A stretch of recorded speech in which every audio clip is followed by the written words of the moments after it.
الحمدللہ رب العالمین والصلاة والسلام علی سید المرسلین نبینا محمد وعلی آلہ وصحبہ اجمعین۔ ساری تعریفیں اللہ کے لیے ہیں اور نبی کریم صلی اللہ علیہ وسلم پر درود و سلام نازل ہو۔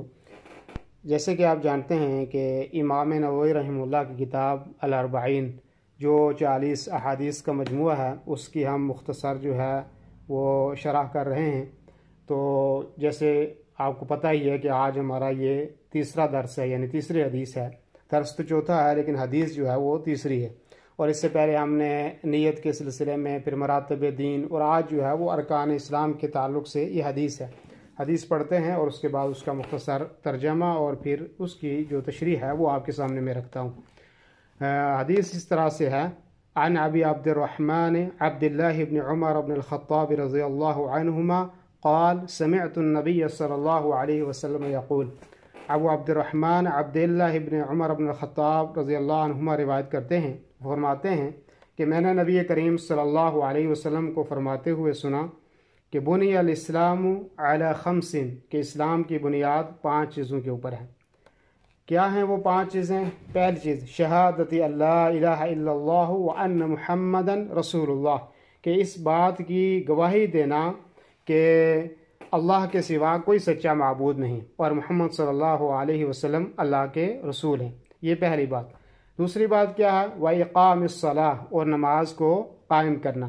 اور وَإِيتَاءِ الزَّكَاةِ، اور زکوٰۃ کو ادا کرنا، وَحَجِّ الْبَيْتِ، اور خانہ کعبہ کا حج کرنا، وَصَوْمِ رمضان، اور رمضان المبارک کے روزے رکھنا۔ رواہ البخاری و مسلم۔ یہ حدیث امام بخاری بھی لائے ہیں اور امام مسلم بھی، اور یہاں امام نووی رحمہ اللہ بھی اپنی کتاب میں اس حدیث کو لائے ہیں۔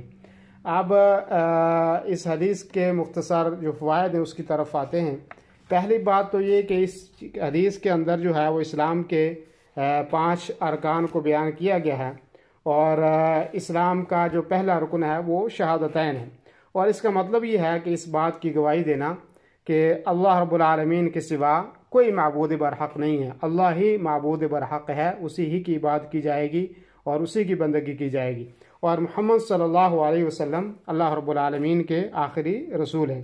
اور نبی کریم صلی اللہ علیہ وسلم نے اس شہادتین کو ضروری قرار دیا گیا ہے ایک مسلمان کے لیے، اور اس کلمے کے اقرار کے بغیر آدمی کا جنت میں داخلہ جو ہے وہ ناممکن ہے، اور اگر کوئی اس کلمے کو نہیں پڑھے گا تو وہ جہنم سے نجات بھی اس کے لیے جو ہے وہ ناممکن ہے۔ اور کوئی عبادت جو ہے وہ شہادتین کے بعد ہی قبول ہوگی۔ اگر شہادتین کا اقرار کوئی آدمی نہیں کرتا ہے تو کوئی عبادت اس کی قبول نہیں ہے۔ اور شہادتین سے یہاں مراد یہ بھی ہے کہ اخلاص اللہ رب العالمین کے لیے اس کا عمل ہو، اور پھر یعنی نبی کریم صلی اللہ علیہ وسلم کی اتباع بھی جو ہے وہ اس کے اندر شامل ہے۔ اور لا الہ الا اللہ کی شہادت کا مطلب یہ بھی ہے کہ ہر طرح کی عبادت جو ہے وہ اللہ رب العالمین کی ہو، پرستش بھی اسی کے لیے ہو، اور عبادت کے مستحق بھی اسی کی ذات ہے، وہی سچا معبود اور برحق جو ہے وہ معبود ہے، اور اس کے سوا جتنے بھی عبادت جن کی عبادت اللہ کے علاوہ کی جاتی ہے وہ سارے طاغوت ہیں، یعنی وہ کیا ہیں کہ جھوٹے معبود ہیں، اور وہ باطل ہیں، اور ان کا اسلام سے کوئی تعلق نہیں ہے۔ اور محمد صلی اللہ علیہ وسلم کو رسول ماننے کا تقاضا کیا ہے کہ آپ نے جو حکم ہمیں دیے ہیں ان کی تعمیل کی جائے، اور آپ کی خبروں کی تصدیق کی جائے گی، یعنی جن کاموں کے کرنے کا آپ نے حکم دیا ہے ان کو کیا جائے، اور جن کاموں کے کرنے سے آپ صلی اللہ علیہ وسلم نے روکا ہے ان سے ہم جو ہیں وہ رک جائیں۔ اور اسی طریقے سے آپ نماز کو قائم کرنے کا کیا مطلب ہے؟ نماز کو قائم کرنے کا مطلب یہ ہے کہ اللہ اور اس کے رسول صلی اللہ علیہ وسلم کے بتائے ہوئے طریقے کے مطابق جو ہے وہ نماز ادا کی جائے، اس کے جو شروط ہیں ان کا خیال رکھا جائے، اور نماز کے جو ارکان ہیں ان کا خیال رکھا جائے، واجبات اور سنن کا خیال رکھا جائے، اور اسی کے مطابق جو اللہ کے نبی صلی اللہ علیہ وسلم نے طریقہ نماز کا بتایا ہے صحیح حدیث کے اندر، اسی طریقے سے جو ہے وہ نماز ادا کی جائے، اور خشوع و خضوع دل لگا کر نماز پڑھی جائے۔ اور آپ کو پتہ ہے کہ روز قیامت سب سے پہلے جو سوال ہم سے ہوگا وہ کس چیز کے متعلق ہوگا؟ نماز کے متعلق ہوگا، اور اگر نماز درست ہے تو سارے اعمال درست قرار دیے جائیں گے، اور اگر نماز درست نہیں ہے تو سمجھو کہ کچھ بھی ہمارا درست نہیں ہے۔ اس کے بعد جو ہے وہ دوسری چیز ہے وہ یہ ہے کہ زکوٰۃ کی ادائیگی، اور آپ کو پتہ ہے کہ اپنے مال جو ہے وہ اپنے مال میں غریبوں، ہمارے جو مال ہے اس میں غریبوں کا حصہ ہے، اور زکوٰۃ جو ہے وہ آپ کو معلوم ہے کہ سال میں ایک دفعہ جو ہے وہ ہمارے اوپر فرض ہے، اور وہ بھی جو ضرورت سے زائد مال ہے اس کے اوپر فرض ہے۔ اور پھر اگر سونا آدمی کے پاس ہے تو 7.5 تولہ سونا ہے تو پھر اس کے اوپر زکوٰۃ ہے، چاندی ہے تو 52.5 تولہ، اور اسی طریقے سے یا اتنی مالیت ہے کہ جو سونا اور چاندی کی قیمت کو پہنچ جاتی ہے، اور اگر بکریاں ہیں تو پھر 40 بکریوں پہ ایک بکری ہے۔ اسی طریقے سے پھر جو ہے وہ غلہ بھی ہے، عشر بھی ہے، لمبی تفصیل ہے، انشاءاللہ کسی مستقل درس میں وہ وضاحت ہوگی کیونکہ یہ درس نہایت ہی مختصر ہیں۔ تو سال میں ایک دفعہ جو ہے وہ زکوٰۃ آپ کو پتہ ہے کہ یہ فرض ہے، اور زکوٰۃ کی ادائیگی بھی ہر مسلمان کے لیے ضروری ہے۔ جو آدمی زکوٰۃ ادا نہیں کرتا وہ مسلمان نہیں ہے، اس سے اسلام کا کوئی تعلق نہیں ہے، اور زکوٰۃ نہ ادا کرنے کی سزائیں بھی ہیں بے شمار، کہ قحط سالی اس سے آتی ہے، اور اسی طریقے سے ایک حدیث میں ہے، بخاری کی حدیث میں ہے کہ جو مال ہم خرچ اللہ کے بارگاہ میں نہیں دیتے ہیں، یہ تختیاں بنا کر اسے آگ میں تپا کر جو ہے زکوٰۃ نہ دینے والے کی پیشانی جو ہے وہ داغی جائے گی، اور پہلو اور پیٹھ کو داغا جائے گا، اور اسی طریقے سے جو ہے مال گنجے سانپ کی شکل میں جو ہے وہ اپنے مالک کے گلے میں توق بنا کر ڈالا جائے گا، اور اس سے جو ہے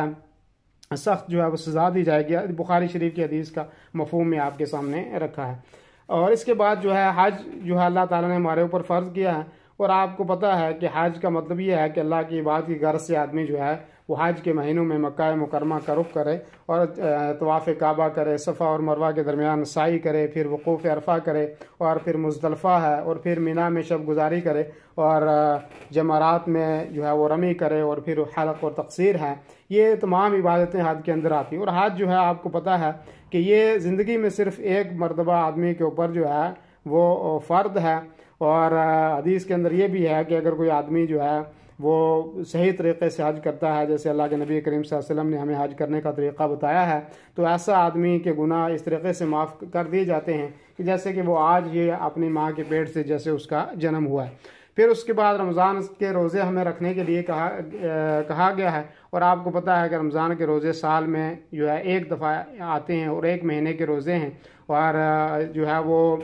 طلوع فجر سے لے کر غروب آفتاب تک ہمیں رکھنے ہیں، جس میں دن میں کھانے اور پینے اور جماع وغیرہ سے جو ہے وہ ہمیں روکا گیا ہے، اور ثواب کی نیت سے جو ہے ہم نے رکھنے ہیں۔ اور اللہ کے نبی صلی اللہ علیہ وسلم کی حدیث ہے بخاری اور مسلم کی کہ جس نے ایمان اور حصول ثواب کی نیت سے رمضان کا روزہ رکھا تو اس کے پچھلے سارے جو ہے وہ گناہ معاف کر دیے جاتے ہیں۔ تو اسلام کے جو یہ مذکورہ ارکان ہم نے ذکر کیے ہیں، کسی رکن کی فضیلت کا انکار اگر کوئی آدمی جان بوجھ کر ترک کرتا ہے تو ایسا آدمی جو ہے وہ اسلام سے خارج ہو جائے گا۔ مثال کے طور پہ شہادتین کا اقرار کرتا ہے، نماز کا اقرار نہیں کرتا ہے، یا نماز کا اقرار کرتا ہے زکوٰۃ کا انکار کرتا ہے، یا زکوٰۃ کو مانتا ہے روزے نہیں رکھتا، یا حج کا انکار کرتا ہے، تو کسی بھی رکن کا اگر آدمی کوئی چھوڑ دے گا تو وہ اسلام سے خارج ہو جائے گا۔ لیکن اگر سستی اور کاہلی سے کوئی آدمی چھوڑے گا تو علماء کہتے ہیں کہ وہ آدمی جو ہے وہ گنہگار تو ہے، اور وہ کبیرہ گناہ کا مرتکب ہے، فاسق بھی ہے، ایسا آدمی ملت اسلامیہ سے خارج نہیں ہوگا۔ الا یہ کہ علماء نے کہا کہ اگر کوئی نماز سستی کی وجہ سے بھی نماز چھوڑتا ہے تو سستی کی وجہ سے بھی نماز چھوڑنے سے وہ آدمی جو ہے وہ ملت اسلامیہ سے جو ہے وہ خارج ہو جائے گا۔ یہ تیسری حدیث تھی جو میں نے آپ کے سامنے آج رکھی ہے۔ اللہ تعالی ہمیں عمل کرنے کی توفیق عطا فرمائے، اور اللہ تعالی ہمارے اس عمل کو قبول فرمائے۔ جزاکم اللہ خیر، وصلی اللہ وسلم علی نبینا محمد وعلی آلہ وصحبہ اجمعین، والسلام علیکم ورحمۃ اللہ وبرکاتہ۔